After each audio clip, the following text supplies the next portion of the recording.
Hello and welcome to the latest edition of the Real World Entrepreneurial Podcast. My name's Alan Clark. And I'm Bhairav Patel. So this week we're joined by Hugh Evans, or as I will refer to him throughout, Moose. And the reason why will become abundantly obvious as soon as he starts chatting.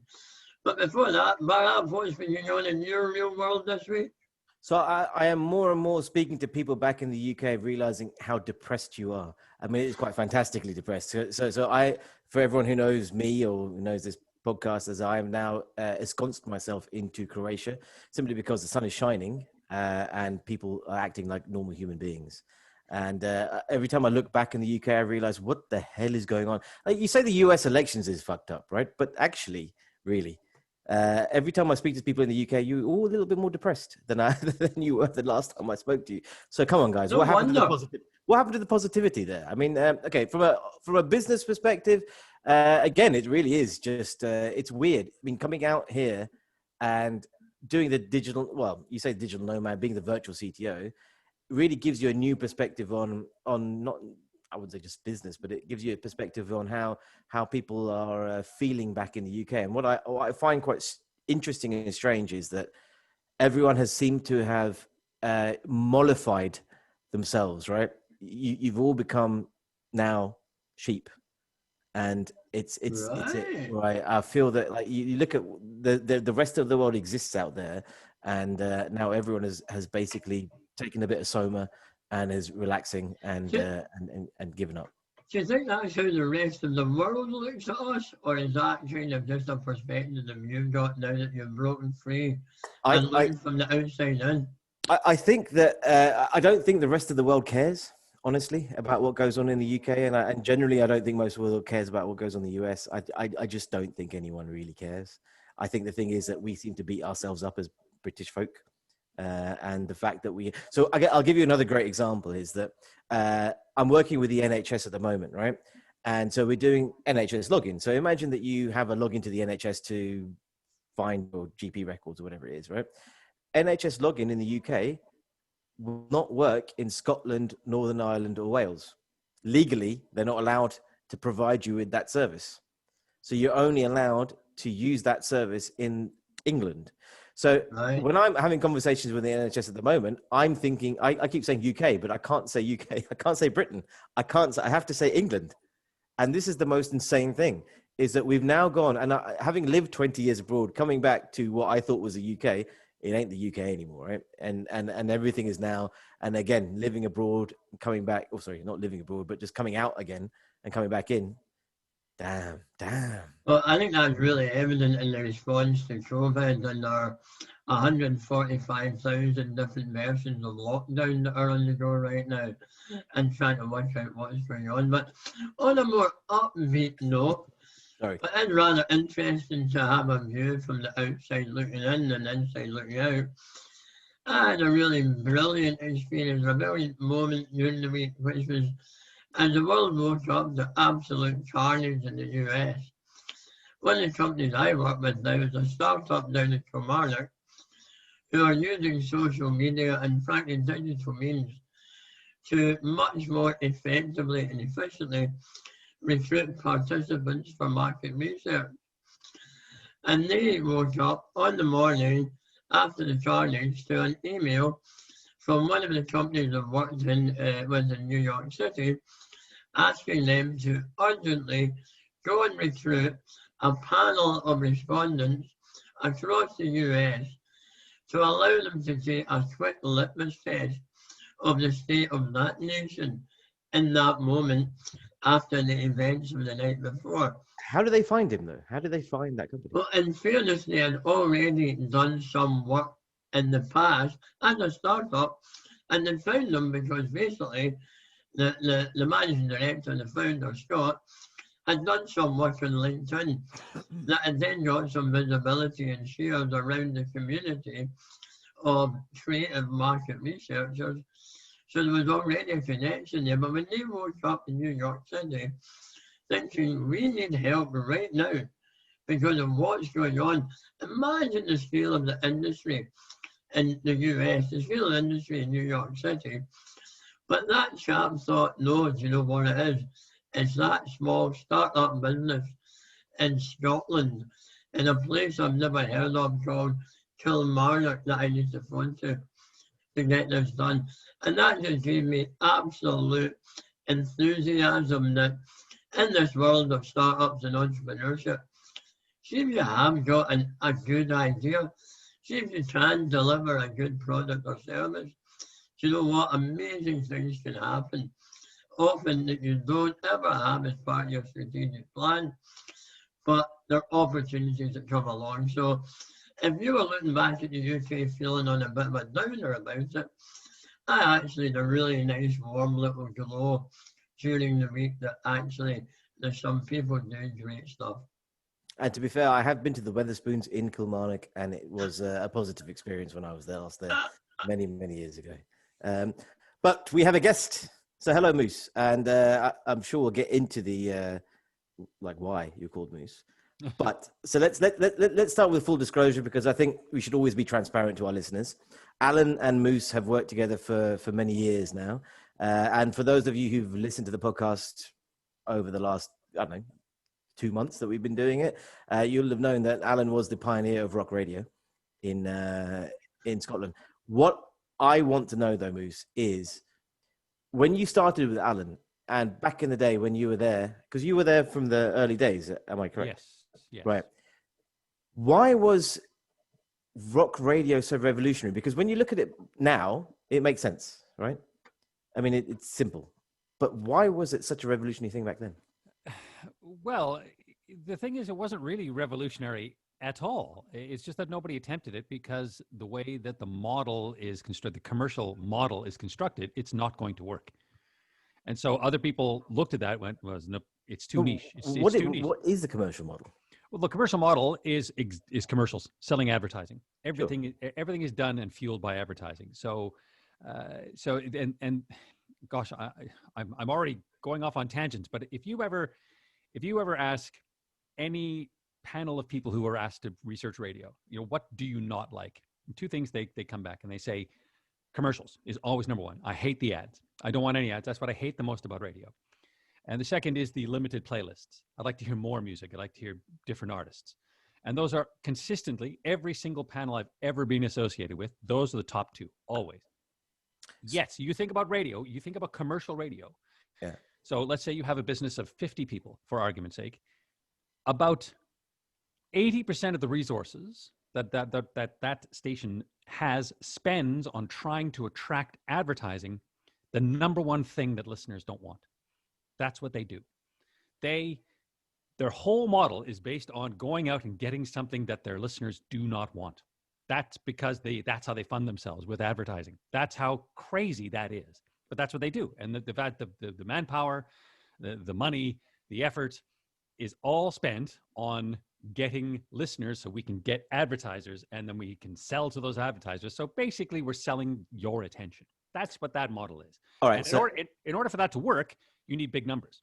You need a lot of people to make those ads worth something. If you go into niche markets like rock, particularly on an FM transmission when we started, there's just not enough rock fans to make that sustainable. There's not enough people listening. You can't get enough people to listen to that station to sell ads, or your ads are not worth enough to make that model work. It's simple mathematics. It will not work.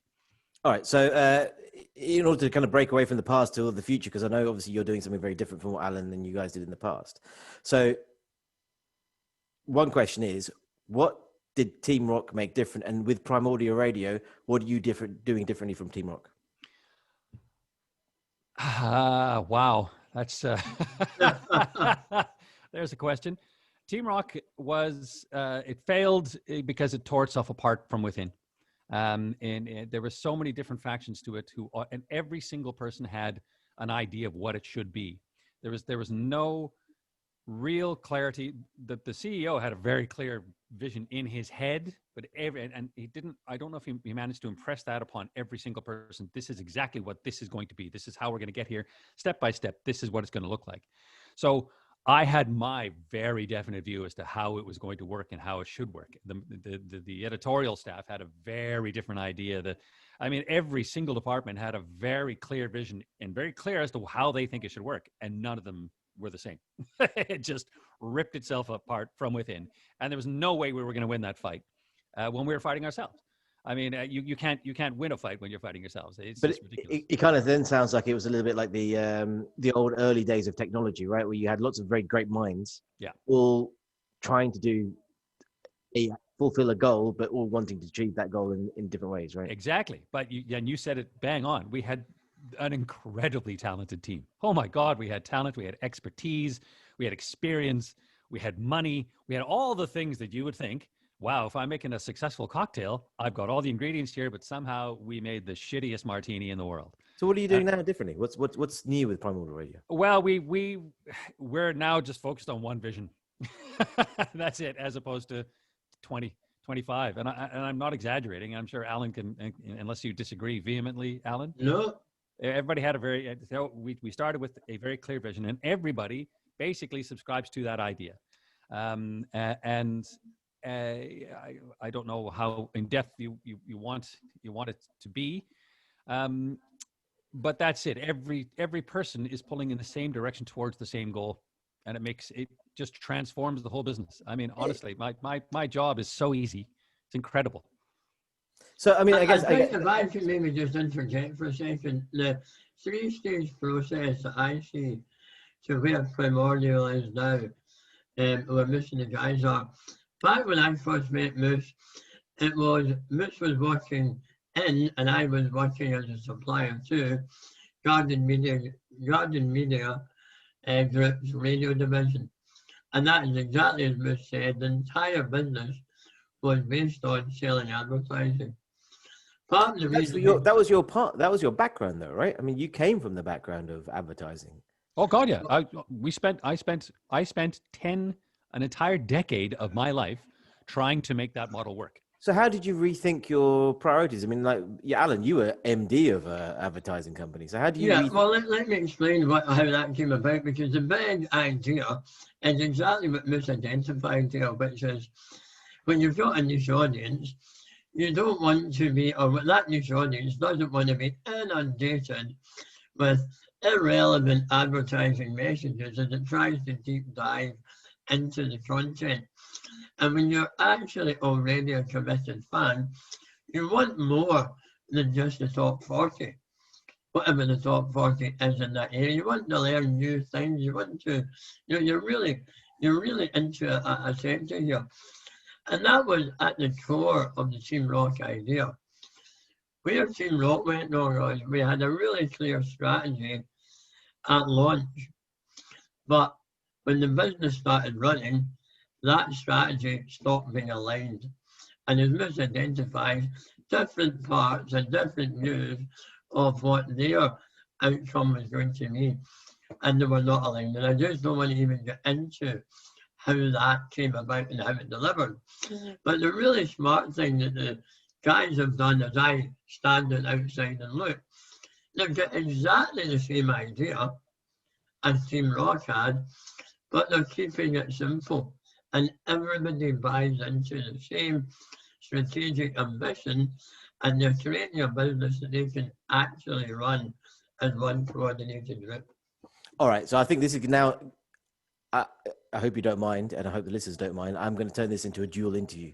I'm going to interview both you, Alan, and you, Moose, because I think this is very, very interesting, because everything that you're talking about now talks to most people trying to run a business, essentially, right? Because you've gone from great people who are intelligent, trying to do something great for the audience that you feel that you can serve, and 5 of you have 5 different ideas on how to serve them, and then it becomes a competition within to figure out who can shout the loudest and who can actually be the one who comes on top. And then you've kind of, that starburst has happened, and you've sprinkled out into your own individual ways of being and interpreting the vision that you had initially, if that's the correct way of putting it. I don't know. Makes sense to me. Yeah. So then there's 2 questions I have around that, and one is around organization of a business. If we're talking about from the Real World Entrepreneur podcast aspect, there's one way of organizing business, but then there's another way of actually looking at your your core set of who you're trying to translate to. So I'm going to ask 2 questions, and you've got to decide on who wants to answer each question, right? From having learned what you've learned through the things that you've done, and obviously it failing and not failing, but it failed. It failed incredibly, spectacularly. Spectacular Right. fail. Right. Public spectacular. So it failing in a big way, right? And from you getting to where you are now, I understand that obviously focus is a key, but that cannot be the only key. So there must have been other things that you have done in order to cement the business in a way that you know that it's going to run forward. So what did you do organizationally? And then the second thing is, when you're looking at your core demographics and you say that the market was too small, how do you develop that market? How do you then say, okay, I know there's people who love rock and roll and they might love Metallica, but do they love Megadeth, right? Or do they love, Iron Maiden? And do they love Betty Davis? Because that can arguably is rock and roll, quite frankly, and it's my funky rock and roll anyway. But yeah, so how do you deal with not just the core but the periphery? So I guess 2 questions are: how do you reorganize yourself in order to think in that mindset? There's one thing, and then how do you organize yourself not just to say the core, but there's other people that are there that would be interesting and entice them, fish them in. Shall I start with the organizational one? Because I was involved at the heart of that. Arguably, the issue that we had was our startup went from having 4 members of staff, well, really 2, because only the chief exec and I were really full time on it until the day it started up. And the day it started up, it went from having 2 members of staff to about 100, something like that. Because it started up with an acquisition of a publishing business, onto which we immediately bolted we didn't bolt the radio station onto the publishing business. It became a stablemate. So we added a radio station onto it. And what we didn't kind of really realize is we also added on an events business as well. And then within 12 months, we added on a gaming business as well.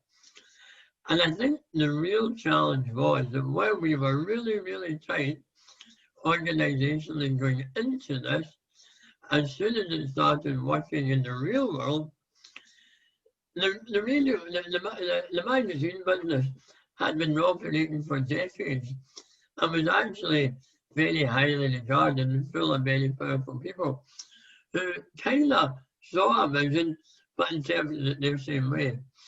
And then we brought in Moose to lead the radio business, and Moose had a vision based on what he had been told of how that should be. And the gaming guys came in, and the issue was there was no real coordinating point. And if I'm really honest, and I put my hand up as part of this, the absolute leadership at the very pinnacle wasn't strong enough to corral everybody into one route. So then, Moose, how did you become better than Alan? I'm not better than Alan. I'm just different. And I have very specific skills, and he has very specific skills. So then, how did you kind of increase your base?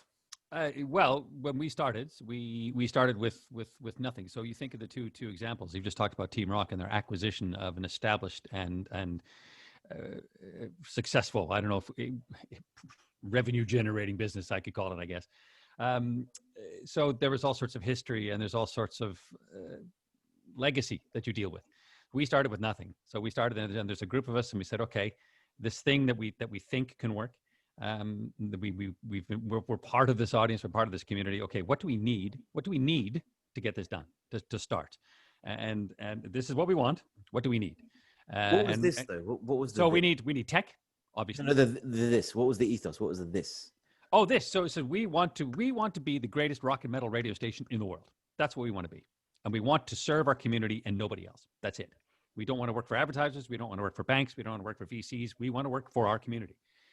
And we know the community, and trying to put that commercial, everything's all fine and dandy in the government regulated world of Ofcom is very difficult to present a station that is reflective of a rock festival.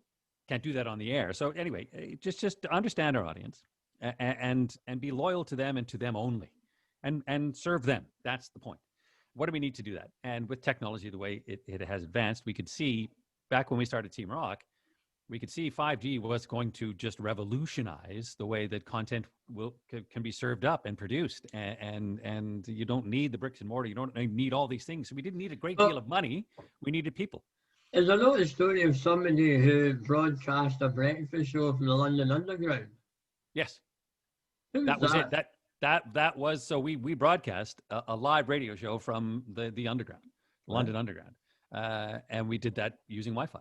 And that was... And now that's just commonplace. But when we did that, everybody went, "What? How you?" But how do you get to that, right? So again, how does that serve your audience? Like, what were all the different things you were doing to serve your audience? Well, it's the music first and foremost, and not playing ads is our USP. We can play songs. We can play songs and artists that nobody else does because the commercial radio will not go after them because they're not big enough. And not enough people follow them and listen to them in order to get the audience they need to make their ads worth something. And it's a very, very simple model. But I tell you, the other thing is being honest, good or bad, about everything, being utterly transparent. And we know that this rock and metal, we describe it as a community, and it really is a community. And if you want to create a community, you have to include the community. You have to make them feel part. They have to be part of what you're doing. It's not just an us and them. We shall be prepared and we will serve it to you. It's not that relationship. The community has to be part of it. So what feedback do you get from the community? Oh my God. Endless. They're not shy in coming forward. And we're very transparent. And I guess because of what we do, the three of the four main directors, are public facing, where we do a show every day and where we're available. We do, we're live on Twitch or, across our video channels. We're live on air. We take, and we have constant feedback from the audience, unsolicited or solicited. We research. How do you take that in? How do you absorb it?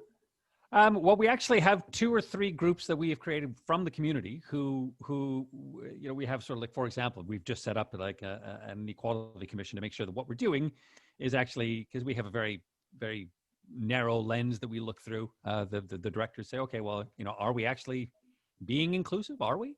So we hive off the responsibility to the community. We ask the community, we do a weekly podcast and we do on air, say, look, we're thinking about doing this. We need help. Who wants to stick their hand up? And so we have an impressive volunteer force. And if you're actually looking at people who contribute regularly to Primordial Radio, we have about 26 that contribute and do things on a weekly basis, of which 4 are paid. So how do you measure your own success? So from an entrepreneur perspective, right? People who listen go, oh man, this sounds really great. But then how do you measure your success?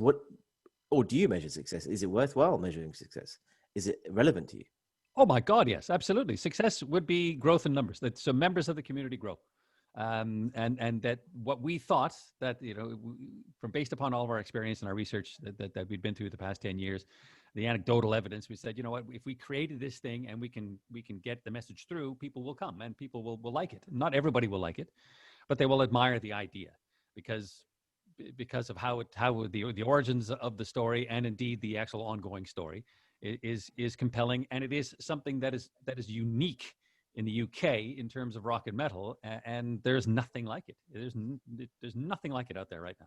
So Alan, I know that you dying to ask a question, but I've still got a couple, right? So when you first started out, obviously the first ethos that you guys had was to play rock and roll, right? Yeah. To play to an audience.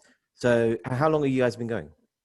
We started actually making noise, or when we started the idea? When you started actually making noise. When we started making noise, I think we started doing kind of test transmissions in July of 2017. Right. So let's say 2.5 years. We officially launched the station and got all our tech and everything, bits and parts, in the end of September to 2017. Right. So from that day to where you are now, how is your philosophy changing as to the day one was to, get good music out to the people that love rock and roll, right? Mm-hmm. So in the couple of years it's been there since, have you changed? Obviously, you want to become more inclusive, but has a philosophy changed? Is it just about the music now? Is it about, because now the community is gathering pace and you're involving more of the community. What more can you do with that community? Like, what is that? It's not, and it's not just about the music. That is kind of our point. Was that because if you wanted just music, you'd go to Spotify and you would put it on shuffle. This Zoom call that we're recording this podcast on. Okay, Zoom, the technology can do that, but nothing beats a meeting in the pub, face to face, shaking a hand. That's the difference. So there's the difference between a Zoom call and a face to face meeting. That's the difference between Spotify and radio.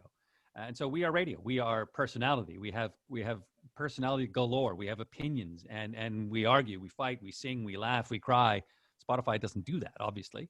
It's just an algorithm that just looks at your behavior and goes, okay, tell you what. Whereas it is an opportunity and platform to discover, to educate, to entertain, and it's a living, breathing community that is presented through this channel. That's what it is. And so for example, if you go to Download, which is the biggest rocket metal festival in the UK, there's 100,000 people there on the weekend, and you just look at that and say, look, we don't need millions of people to make this work. We need thousands. And then if that continues to grow, and the idea was just to make it sustainable and to make it profitable, which we are not yet, but we're on the cusp. And then it can stay here and serve this community, and it'll be here as a tool for the community, and that's what it is. That's the only reason why we did it. All right, so I'm gonna show my age, and again, sorry, Alan, I'm probably I know you really want to ask lots of questions, but I'm fascinated by this, right? So I'm going to show my age by this. So when I was growing up, and I used to work at my dad's news agents, right? We only had medium wave radio, so all I used to listen to was Tony Blackburn. And and that was it. And I don't think now that you have the power of a DJ as you did maybe 30, 40 years ago, right? So when you listen to, I know it sounds that people like it's great, corny, whatever it is, whether it's Giles Peterson or whether it's someone like Tony Blackburn or whatever is that, or John Peel, right? That was there back in the 60s and 70s. The ability to discover new music and listen to what was there, that there was a kind of a show that you would go to and listen to, and knew that if you listened to that show, it was for me, when you were Soul to Soul, Jazzy B, right? So Jazzy B would just suddenly play amazing, just mind-blowing soul R&B. And you knew that if I listened to his radio station for an hour, I would have an education. Yeah. Right? Yeah. Is that what you're trying to do? And do you think how do you see the modern state of radio in that perspective? Because we grew up and we are old now. Everyone is like Instagram playing music. Now's YouTube radio. Like, how do you compete with all that? Well, we have a very clearly defined patch. And people often say, well, why are you doing that? You're going on the internet with millions of other stations. Well, then if using that logic, no other restaurant would ever open.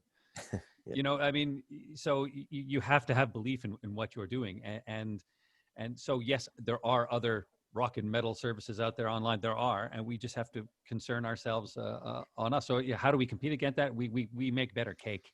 But you remember that I guess my main point was around those DJs, right? Yep. Those people who helped you discover something that you'd never ever discovered before.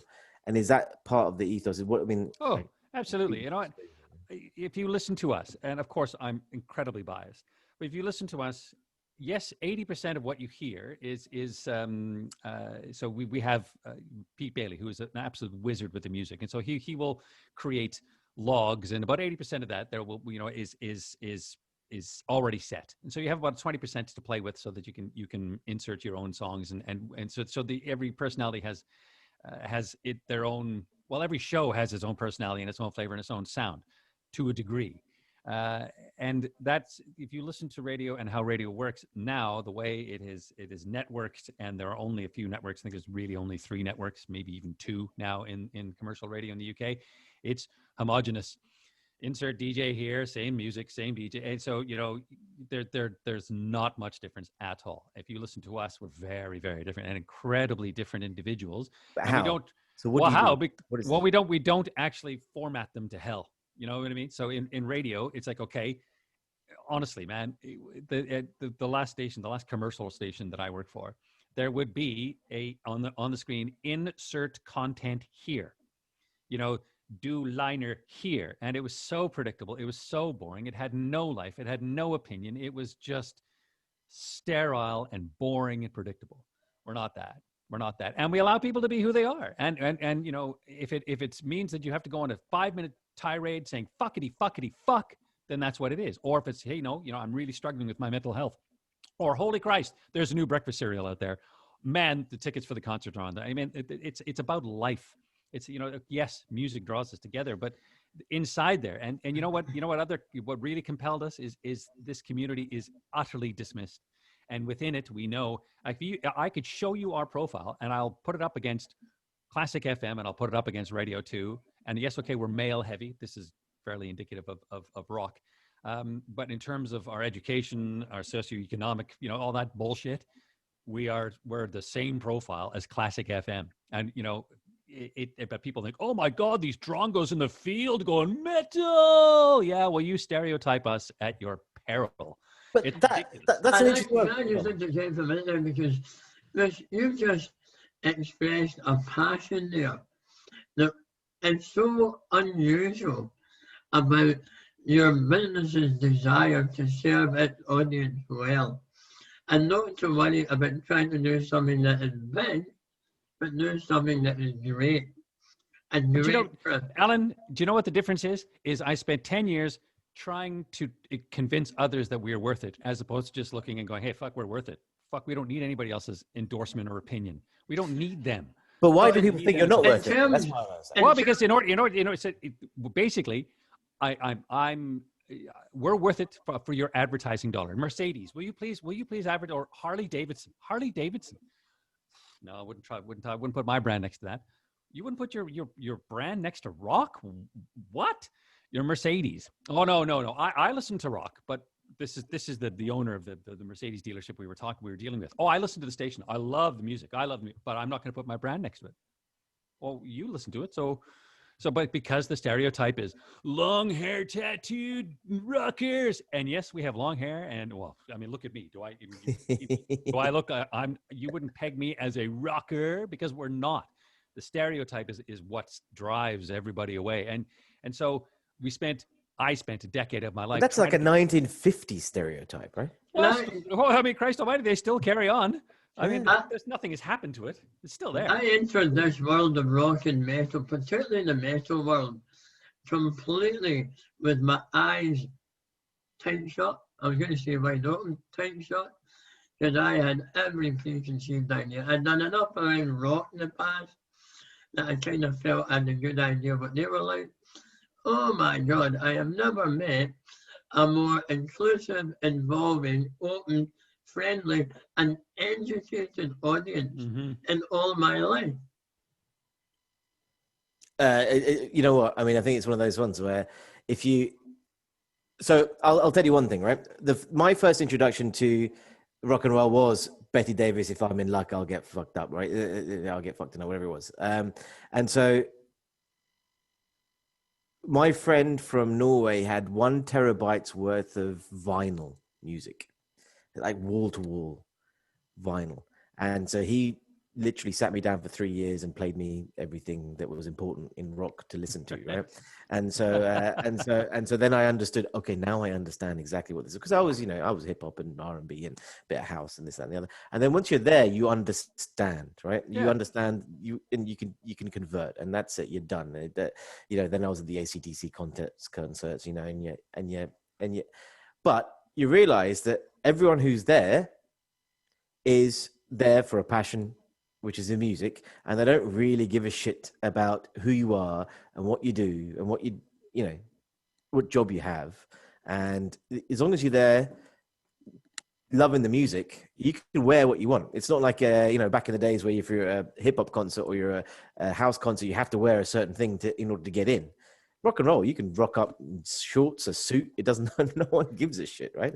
You know, what's really interesting is that a significant portion of our audience are socially awkward, and dudes, they're men who go to gigs on their own. And they don't socialize very well. And I would imagine that I don't know what expressed as a percentage, how different because I still believe we're just a cross section of society. That's all we are. We just have a particular interest. So I don't know if we're in a higher or lower, but there is quite a socially awkwardness about members of our community.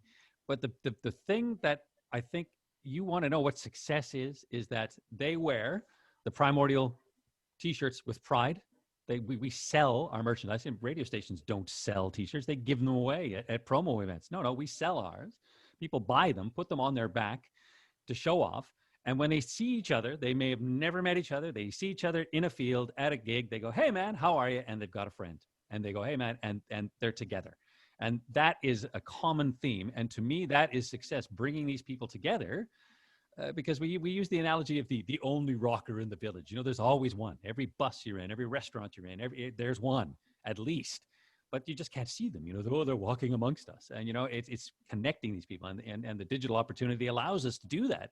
And the irony is we've created a physical community off the back of it, because the whole thing is digital, and then it's like, oh, this physical community that has now that has grown organically is a thing of beauty. That is success. But is it a typical English British thing though? Because I mean, sorry to interrupt, Alan. Because when I'm here on the continent, right? I mean, come on, rock and roll is here in most of continental Europe. Okay, let's not talk about the Scorpions and Zucchero and that. But you know what I mean? It's like it's inbred in the continental psyche of Europe. Oh yeah, absolutely. But it maybe in the UK has become a little bit. Is it a difference between the UK and Europe? And there's the other failing of Team Rock. They said, we're going to be the global home of rock and metal. The difference, I can stand on the White Cliffs of Dover and I can see France. The difference between the UK and France is immense. And to make the arrogant assumption that all rock bands from all over are exactly the same is basically stereotyping the community that you were so railing against the stereotype. Don't. What is the difference? They're individuals, and they all, as you talk, okay, we're together as a community, and we're all here for the music. Oh, yeah, but I'm loving Five Finger Death Punch, but me, I'm more of a Def Leppard guy. You know what I mean? And so we ask our audience to tolerate quite a bit of music that they never heard, that they would probably never ever cross the street to listen to. We ask them, says, look, you're probably going to hear a lot of stuff on here that would make you go, ah. But you're right. Once you contemplate it and understand it and listen to it and see the variance and the broad spectrum of rock. My business partner introduced me to Meshuggah, for God's sake. Meshuggah, there we go, baby. We play Meshuggah. And so, you would never, ever go see Meshuggah. I would never. But until Team Rock and now us, particularly us, 50% of what we play is new. We embrace, up and coming. We want to make sure that this genre survives and lasts, so it'll be here when we're gone. And so, there's all sorts of stuff that we're introduced to that I would never, if it was just me sitting back, I would never hear all of it. You know what I mean? I would. It's crazy. Do you consider yourself to be an entrepreneur? No, that's the thing. I always laugh when I was just telling my wife, I was telling Joe, I said, "Oh, I'm going on to this entrepreneurial podcast," but I don't know what the entrepreneurial playbook. It's not like I thought, I'm going to start my own business and I'm going to do this. It was very led by the idea, not because I wanted to run my own business. It was the idea and the passion behind it and the determination and I guess frustration and anger ultimately of people dismissing it. And that's interesting because, I think there's absolute truth in an entrepreneur doesn't fit one particular description. And there's a broad group here. From at one end, it's like this, and the other end, it's like that. Because if you read a lot in the books, it will tell you that actually what you should do is run and analyze and develop and interrogate market sectors and business opportunities, and almost have like a scientific approach to entrepreneurialism. It's almost like trying to track a formula. And what you describe about the business you have is there was a formula, and that formula didn't work. So we've thrown that entirely out, and maybe arguably you do have a formula, but at the other extreme it is, what I'm going to do is go and create something I believe in. And if I do this well, I believe others will follow. Would that be fair? It's fair, absolutely. But the only reason I had that belief is because I could see it. I could see it, and I spoke, for 10 years in the UK. I go to festivals. I would work at Team Rock. I would see the people who would say, "Gosh, wouldn't it be great if we had this thing?" And it's not in the heart of an absolute definition of an entrepreneur, which is somebody that sees an opportunity and grabs and levers that opportunity to create a business. I guess so, but I guess it. I guess would be, what do you want to get from it? Would maybe be the differing of opinion. What motivated you to start? Okay, I see an opportunity to make money. I see an opportunity. But no entrepreneurs are in it just to maximize their personal wealth. Loads of entrepreneurs are in it to do something great. Yeah, agreed. I think that's one thing. Which leads me on to a question around where the balance sits between what you want to create and what the business needs to do. And how does a purpose-driven organization like Primordial balance those two drivers? This is what we want to do, but this might be what we have to do. Well, I think that I always use the analogy that when the space shuttle used to fly, it was off course over 90% of the time. So we would watch it, take off, and then magically a week later it'd show up on a strip of desert somewhere in California. That was easy. Holy shit! No, it's not. There is teams of the most intelligent human beings ever, constantly assessing it, and just making little, and okay, the goal was to get it off the ground, up and down, and that was the goal. But all these teams and all these people had very specific skills, and they worked on it. You look at F1 pit crews. I'm sorry, I'm probably not answering your question. F1 pit crews, I admire because they have one job. They have one job and one job only. Your job is to remove this nut. That's it. That's all you do. Your whole purpose here is to remove that nut as quickly as you possibly can. Don't worry about the guy who's putting or the person who's putting the petrol in or doing whatever. You do that, and that's it. And you'll train like a marathon runner to do it. Yeah. And you train, and you train, and you train, and you train, and you train, and you do it again and again and again and again and again and again and again and again. And then all of a sudden, wow, they did that pit stop in 2.3 seconds. Well, how did that happen? It didn't just happen. There's a whole bunch of people putting a whole bunch of effort into that moment that you don't see and you don't understand. And when you're very wide-eyed and idealistic, you don't see that. But you have to have that wide-eyed idealism in order to get to that point. Because if you actually looked at the minutiae of everything that was involved to change that nut, you go, fuck that. That's too much effort. I wouldn't. If you ever really understood it fully, I don't think anybody would start anything. They just believe in something, and then the idea and the belief is first, and then everything else can follow. You might have I'm just really aware that time is running out on us for this. We can keep going for a very long time. I think if you're up for it, we will invite you back again for another chat with us. But Alan, before you close off, I have one last question to ask, and I know it's going to take another. And I would like to answer Alan's question actually. Go for it. When you're Firstly, so just sorry, may I answer Alan's question, saying how do you do that? How do you make sure that the original vision is still on course? The thing I learned the most up to the point where we started this is don't get in your own way, and find people who can do it and let them do it. Let them do it, because I have a very definite opinion as to how things should be done on music, on promotion, on marketing. But I don't really know music, promotion, and marketing. So what I think, this is the way I know what I want to happen overall, the goal. I understand that, but it's the component parts to help you get there, and resist the temptation. As an entrepreneur, you're probably an alpha female or alpha dog, whatever they call it. You have a very, very definite view. This is how this should work. Resist that temptation as much as you can. Let people grow. And honestly, your job will be the easiest job in the world, because your questions will be answered for you. That's fabulous, because you've answered what was going to be my last question to you, which is, what is the one thing that you would share with any aspiring or early stage entrepreneur. Check So your ego, man. I'll leave it over to Barab to ask the final question for today. So if there's one thing that you wanted to start, of course, you've been fundraising and you've been, you've got a vision for the business, obviously, and you're there. But when you started, there was like a core belief, right? Mm-hmm. That was there. Have you achieved that core belief yet? Or is it still ongoing? Well, the belief remains constant. And if it were to erode and disappear, then the whole thing would go. So the belief remains the same.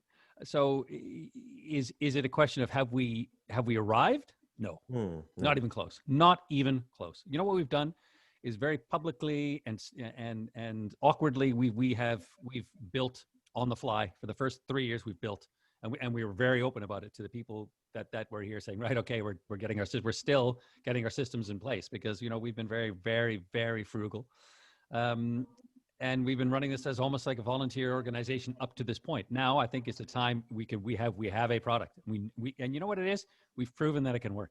That was the thing. It would never work. All the listeners that are listening now, if there's one thing that you can ask them for to help you on your mission, what would that be? Try it. Try it before you make up your mind. How do we try it? How do we find you? Primordial Radio. Just search it. We're on the internet, that thing. Yeah. I've heard about that. Primordial Radio. And, and before you, actually, you know what? What I would like is I would love for you to sit down. I'd like you to make a list of what you think we are like, we as people, as metalheads, and then spend time with us, and then check that list, after the fact, and go, well, wait a minute. I wonder how close you'd be. I'd be very interested. That would be a great exercise, actually. What do you think is going to happen? What do you think this place is like? And then take the 3. You can come and have 3 months free. I mean, full access, whatever. And then at the end of that 3 months, you then go, oh, okay. I actually it was nothing like I thought it was going to be. Good or bad? Be interesting to know. You need to come to India, my friend. India, and watch the rock in India. Is there? Oh my God! It's insane. But I tell you what. But the UK first. We have to get this right. But man, India is just like it's huge. But it's like it's sitting there going, "Hey, look at me! I'm an opportunity." It's like if we don't move now, somebody's gonna do it. And all of us who've been at it for such a long time go, "Fuck." There's 1 billion children practicing. There's